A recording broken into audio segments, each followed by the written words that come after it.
What's up, guys? Today we're taking a look at a better fitment head unit. The universals are great, but of course some people like that nice OEM look. So today we're going to be taking a look at something from Sakane.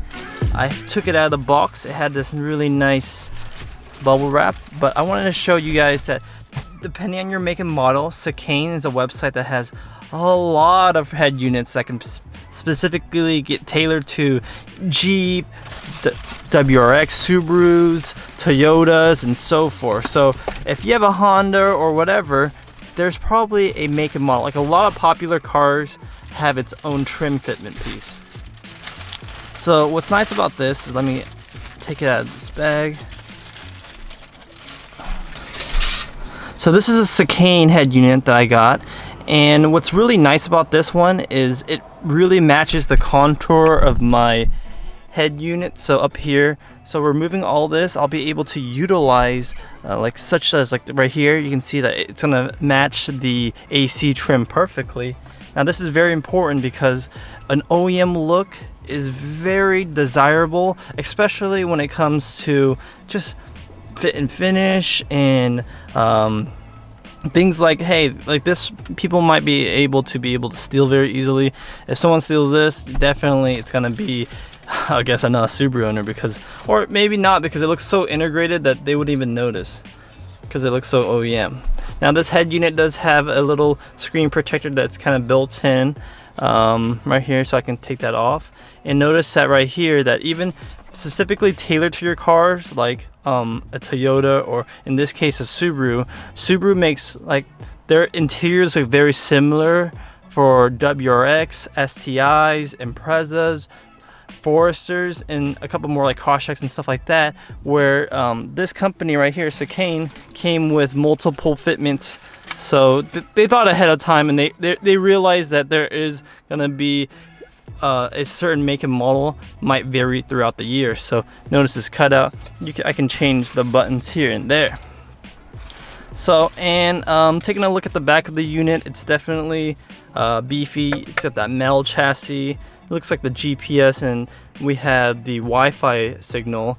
The harnesses is right here. We have 2 USBs and additional outs. These are usually RCA jacks and stuff like that for subwoofer, and maybe additional USBs.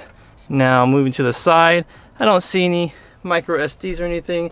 It says warranty is void if you break this seal.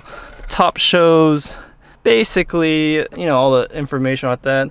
Again, going to the back and front, no SD cards on this guy. Some of the other head units do have it, so it's good to check. And you have your main buttons up here. Cool. Now what else is in the box? When you caught by, and I know this car is gonna be the WRX, but honestly it's gonna be the same for your make and model too. What's really nice is if you buy a fit and finish, like perfect kind of scale model, you'll be able to get a harness that's tailored to your car, and generally it'll get you like 100% or maybe 90% there. So again, sometimes like in my case, 2015 is slightly different than 2019, even though they look exactly the same. Subaru decided to move the reverse signal to this wire and that. So your case might vary, but in most cases you're gonna have a plug and play like stuff where almost everything works. Usually 100% works. What generally might not work is the reverse camera, and that's only 3 wires, so it's not too bad to take a look of. So that you have a bunch of wires nicely packed in there. Then you also have your instructions and stuff like that, manuals, but the install is pretty straightforward if you just watch this video. So just follow along. I'm pretty sure you're gonna be okay regardless what make and model it is. It's gonna be the same for most people here. Okay. So what you want to do is remove your previous installed head unit. Now if it's an OEM or aftermarket, of course the steps might vary a little bit, but generally it's just held by clips. They're not really held by screws for the most part, at least for these trim pieces, so you should be fine. Some cars, consult your manual. I know, like in 2015 this one doesn't have any screws, but in 2018 they add screws on the side, so that's just something you have to think about. So consult like a removal of the trim pieces, and then yeah, I'm just gonna remove these real quick. So in my case, I have 2 clips that hold the screen together. Then I can remove this, And then I can follow it up by removing the screen again with this. Push the screen to the side. Now, what I recommend, guys, is definitely try to keep your interior scratch-free. So whether you want to use like a plastic shroud to protect any loose debris, or when you're setting it down, a microfiber towel really comes in clutch here too. Or, you know, you just get your sweater. You're like, man, it's getting kind of hot in here. You use your sweater to protect your interior. Now, it'd be a similar process for you guys who are at this point, because most of you guys don't have a big screen that's kind of covering everything. So in my case, it's held by clips. So all you have to do is kind of pull on it. A pry tool is really nice. You know, those things that can kind of like basically a crowbar. Plastic ones are nice. And generally it just pulls out. Of course, you can't pull out everything because there's going to be wires hanging from your AC unit and so forth. So we're gonna take out all these wires right here, hazards and so forth. I like to pop this clip down here because I just can't reach it otherwise. So popping out this clip and then popping it back in makes it easy. Now, if you're gonna have a perfect like fitment, you're not gonna be using this trim anymore, so you have to generally carry these buttons over. So like these hazards and the AC unit, and most likely your vents too, you're gonna have to transfer those pieces onto your new head unit. So you still want to keep those. Make sure you don't damage them and throw them out. And of course, at this point, you just have the head unit itself kind of screwed in there. There's generally 2 screws here, then 2 screws there from my experience. But again, this is where steps may vary. And whether it is, it's really self-explanatory. You just see the screws, what's holding this thing in, and you unscrew it. Unscrew all the pieces, you should be able to just pull the unit out. Be careful at this point because those metal brackets are sharp and you're gonna not damage your unit because these things are sharp, and having it rest, this is where I talked about you want to use a microfiber towel or some kind of fabric plastic shroud to keep it off the interior. Now, of course, sometimes fabric could be conductive and you don't want to have any electrical issues.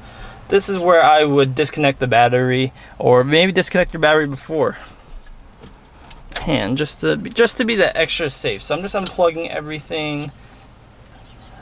And that's what you would do with your OEM unit or aftermarket, whatever you're replacing this with. The process is very similar. It does look kind of messy, but you just want to make sure you remove all the wires that was attached to it. And I highly recommend taking photos of what's being plugged in where. That way, if you have to have a reference, it's really key to kind of mark your progress and have wires that you may not know what it does, but at least you know where it plugs to on your old unit. So take a lot of photos and make sure you're just thorough with your work and you're not rushing. The next step you want to do is, it's not too bad. I like to call this a dry fit. You pretty much kind of leave everything kind of uninstalled, and you're just going to test fit the unit with it kind of sitting out. This ensures that it works right out the box. So let me just show you guys that real quick. So we're just going to unplug this harness thing. Let me try to get a good angle so you can see everything I'm doing. It's really important. So this one with the little black cable, that's kind of like the brains of all the operations. So you want to pull that one out first. This is going to control most of your functions. And in my case, I have 2 of them. So let's pull both of them out and see what's up with them. Everything else leave in the box. So in my case, remember I was talking about different years may have different variation in wiring harness. So your Nissan or your Toyota might have slightly different, or not. But they generally, like Sakane has you covered in this case, where they provide both harnesses, make sure that you're well accounted for, and they don't want to deal with you having issues. This one's gonna be a Toyota style right here. You usually see a 10-pin, 6-pin. We have the reverse wiring, which is perfect. So if you have reverse camera, it's gonna be a plug and play in this case, which is beautiful. We have steering wheel controls on this one too, so that's really nice. And then if you had a 2015 WRX, again, it might be vary on yours. It also accommodates this wire too, which has everything you might need to get set up in this case too. They have multiple, look at this, they have two antennas just in case your car doesn't fit this antenna. It has this one. It's just making sure compatibility is the most upright, like the most important thing to have. So we're gonna plug in this into your OEM harness. Kind of fit like Legos. It only fits one side, so we're gonna do the 10 pin. This controls the power and the front speakers. This 6 pin controls the speakers, so let's plug in the rear speakers. So like right here, just these 2 wires alone is enough to power the unit. All the other stuff is kind of just like gravy, but I want to plug in the steering wheel controls too, because that's a pretty cool thing to test, and backup camera as well, because that's also important to test. So at this point, there's a bunch of cables that aren't accounted for. Again, these wires right here, you might be like, what do these do? In most cases, this is going to be the backup camera for a 2018 model, and some 2016 models have this. Again, because we're just talking about fit, it's going to depend on your make and model. Just know that things are going to be well accounted for, and you're going to have a lot of extra harnesses, but that's okay, because compatibility is it's a blessing, especially if you're going to plan on making a unit. Might as well make it the most compatible as possible. So we're gonna put this in. Again, be careful for the screen. We're just gonna plug this right in the back, and then you can fire it up. Plug in your battery if you need to. Make sure the clip is actually plugged in tight. Everything's snug. This is a very important step where you want to test it yourself. All right, so let's fire it up.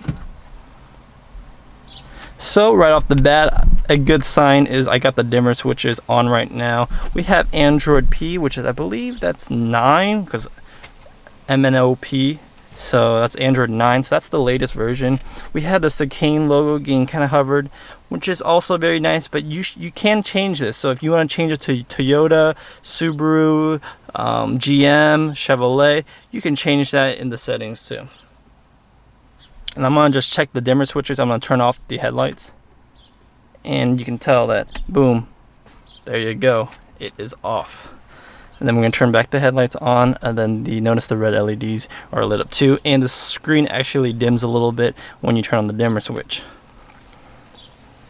Boom, we are in. This is pretty nice. See if I can zoom out a little bit for you guys. Yeah, so this is going to be the user interface. It is working. The next thing you should do is test out sound, hook up your Bluetooth and so forth. Make sure your sound works, because that is the most important thing when it comes to a head unit. Sound, then Bluetooth, then you can check Wi-Fi, GPS, the USB plugs, and so forth. And then, yeah. So, looks like we got Netflix on there. Very cool. Spotify is in there too. So let's check that. I'm gonna kind of check that manually and try to just cut it for you guys to make sure it's nice and easy for you guys. So remember when I was doing my tests, I noticed that there was no sound. So what we're gonna have to do is the reason why I didn't have sound, guys, is because I have an amp, and because I have a Harman Kardon amp, the amp needs to know when to turn on. Now I know. So if you run into the issue with no sound, then this is something you should check out right now. You should figure out why you get no sound. The most common issue is when you don't have your amp turned on. So my amp turns on this plug, this little pin right here. So you can use a tool to basically lift up the little pin. It's really easy. It took me 2 seconds, and you can pop it out like this, and it's only held by basically a clip. And you can push this clamp back in, and now it's kind of snugged in there. It's right there. If I want to take it out, I just go whoop, that's it. So this should definitely turn on my amp now, and now I should hear some beeping sounds and so forth like that. So let's turn the head unit back on. By default, these head units have the little tone where when you press something, it makes a sound. So I know that was some bad onomatopoeia, but you know, you guys know what I'm talking about, where it goes boop boop boop. Oh, you guys hear that? What did I say about the boop boop boop boop? So now the sound works. That is a huge milestone, and now like pretty much even at this step right here, a lot of people will be like, oh, finally. It is a huge step. So because most head units, normal head units, just have sound and they don't have like USBs and GPS and Bluetooth. Okay, most head units have Bluetooth, but like Wi-Fi and stuff like that. But we got sound, so let's check out, let's hook up the Bluetooth. To hook up Bluetooth, you need to go to the Bluetooth little icon right here, and you need to pair it. Now look, like there's a unit already paired. We're gonna delete that. They usually do that for QA, but sometimes they forget to well, they do it for quality assurance and make sure the quality control is on point. So it's kind of lame how they don't delete it, but yeah. So we hit this magnifying glass, so it is searching right now. And we go to our Bluetooth. Now Bluetooth works whether you have an Android phone or an Apple phone. My phone's called J Note 8. So let's pair it. My phone realizes like, hey, something's trying to connect. The password should be 0000. And boom, I think it's connected.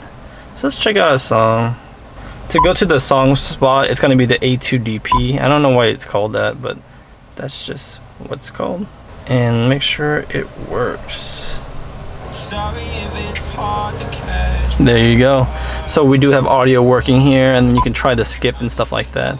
You got the metadata. I don't know if you guys can see that because the screen protector, you know, we're gonna be kind of ballsy in removing the screen protector because we're about living that life of like dangerous.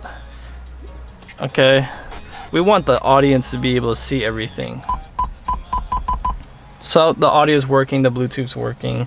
Of course, if I should be, yeah. So I skipped the song, and the next song came up, and of course you have it on my phone too, saying "Beautiful Now." Make sure it's synced up, and you can, of course, you can increase the volume here and there. Go to the next song, it skips it in real time. Oh, of course it should skip in real time. Why wouldn't it? But I actually like that beautiful song, so. I'm gonna play that while I kind of wrap up everything in the back when it comes to USBs and etc. You wanna make sure everything's plugged in. Not everything, but you wanna make sure those core functions are plugged in.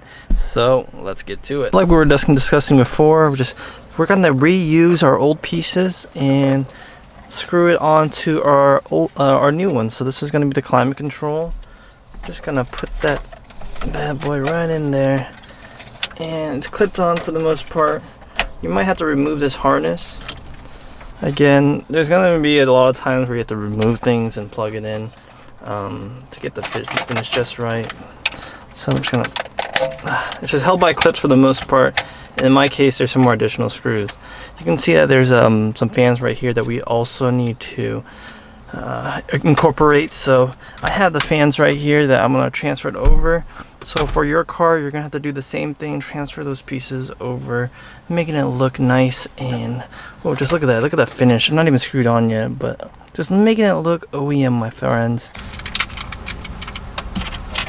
Just screwing these fellas in. There's 4 of them. Just screwing in the top part. Just want to talk about like what I noticed. Like, you know how they all look very similar in the front, but the guts, the back, it looks very different. Some have micro SD slots, some have the USBs kind of put in right here. We have the the slot right here, of course, but the motherboard is a lot different from model to model. Now let me show you an example of a unit that's practically exactly the same. So this is the Chicane one with the Android Pie, and this one is a different model, but notice how different the motherboard is. And look, they're in the same orientation. The plug on this one is right here. So they're not mirrored or anything. It's just, notice how the harness wire is different, where this one's right here. This one's right here. The chassis, the back plate is different, significantly different. This one has many more outlets right here. This one carries like this different kind of pin layout.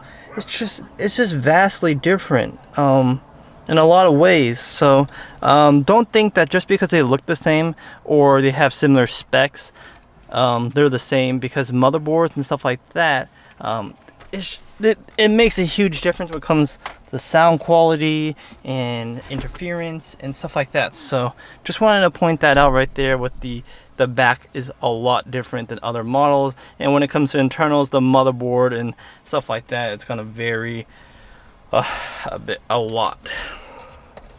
So yeah, I'm still just wrapping things up right here, boys. Take it slow, take it slow. Alright, I don't know how well you guys can see this, but I have the Wi-Fi, the GPS, the main harness. This is an adapter so I can reuse my center console. I will provide this adapter on my in the video description, so if you want to retain your USBs, you can still do this with this head unit. So I can still use my center console USB with this. And then we have this wire right here, which is an extra USB. I have that firing to the glove box. That way I can power my dash cam, but if you want to have it. They also include extensions if you want to use this USB, or you want to put a flash drive right here. I'm gonna leave that one blank. I'm not gonna use any extensions because I don't think I need an extra USB, but it's nice to have because I'm using that USB wire right here, and it goes all the way over there. So let's test some things, friends. All right, so we're just trying to get this back in. I like to start from the bottom, and of course make sure there's no wires dangling. Let's start from the bottom. You can kind of anchor it from the bottom. Sometimes if you anchor it too soon, it makes it kind of difficult. This applies for a really nice fit and finish. So you want to make sure, and if you don't have enough room on the driver's side, you can go to the passenger side because you don't have that big steering wheel blocking you. But you you don't want to put too much pressure on the screen because that could crack the screen, but you definitely want to kind of finesse it. This requires a lot of finesse, but things are going to start lining up. The vents is a tricky thing, so make sure if it doesn't feel like it's going in, it's because the vents might be kind of too high. You gotta make sure it's in the right portal. So if you start from the top, it might be easy, but then getting that bottom, it's another story. So you can go from the top up, top down, or go from the bottom up. In this case, I went from the bottom up. This part, sometimes you can just lick it off, give it some nice buffet, make sure, and then you want to make sure it works, of course. So let's fire it up.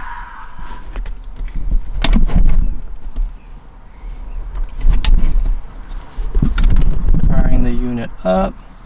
Seems like it's good, so just got the boop sound. Now we can go in more depth and stuff like that. Again, we already checked Bluetooth. Real quick, I can do steering wheel controls. To do steering wheel controls, you go to that key study. You're yet to have those 3 wires wired up. In my case, it was plug and play, because if you buy let's say you had a Chevrolet and you bought a Chevrolet unit, it should have all the wires there for you. So I go to key study, and then if I press up on volume up, it automatically detects. So of course I want to put volume up, volume up. Let's do volume down. Oop, volume down. So there's a bunch of macros you can do. You can even do long clicks. I'm not gonna do long clicks or short clicks for now. So please pick one. We're gonna do this one's next. So I'm trying to find the next icon.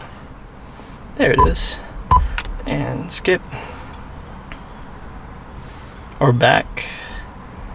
And so forth and so forth. I don't want to bother you, but those are the 4 macro keys. Make sure you hit save, and now you should be able to have volume up, and then you can skip your songs too. So volume down, volume up, get the Bluetooth and all that. So yeah, that kind of concludes the installation. The unit itself, this is the UI. It's really I would say it's pretty vanilla. Like, it's not too offensive, it's not skinned too heavily. Sometimes I've seen some Android head units that are skinned a little bit pretty heavy. Yeah, let me just go through the settings real quick. That's a pretty important one. My Wi-Fi works great. I'm actually pretty far from my house, my router, and it's picking up Wi-Fi, and it's downloading some maps data right there with the notification bar. Now let's go to car, because this is a car. See what we got. This is probably the RGB-ness, so you can pick any color depending on your interior. I know like the Mustang boys have it like this teal color. In my case, red makes a lot of sense. Let me see how white looks like. So white has this, like, it's more like a cool blue, but it is kind of white. It is white. You got steering wheel controls, amplifier. So I mean, you've seen all this stuff before. Navigation. You can do your navigation settings. Extra settings. So extra settings, shut down delay when accessory is off. So I have an auto sleep, that way it's usually a fast boot. You can allow this, you can read that. Reverse volume, I definitely like to have the reverse volume on, so when I'm reversing there's still sound. Some people like it when you're reversing, it has your audio off. The way that in Texas, it knows when you're in the reverse gear. Yeah, so my car, I have the backup camera on the top screen though, so don't need that. Voltage display, that's kind of important. So I have voltage right there, it says 11.9, so I'm still pretty good. That means I can tell if I run too low, I probably wouldn't be able to start my car. So I like having that voltage meter right there. And then I can get to factory settings today. System, let's see what's this machine all about. We have Android 9.0, which is great. That's the latest version of Android, so having the most secure, like the best security. The build number, the kernel, MCU, you know, if you can know how to read this, that's great. This is a quad core Cortex A35 at 1.5, and it has 1.96, let's just say 2 gigs of RAM. So that's like a, you know, a quick look at the unit itself. This is how you can tell if it's really Android Pie. So that's cool. It has all of that. I don't. Whoa. Cool. So yeah, guys. So don't forget to definitely, you guys want to check this unit out. I'm gonna leave the video in the description below, video links down below in the description on where you can get this. This is not really all about just having the WRX1. Their website has a bunch of units, so I'm gonna show you guys probably a lot of like units right now. Straight on the screens. You can buy all sorts of types, like BMW, Toyota. There's like, of course, there's like Nissan.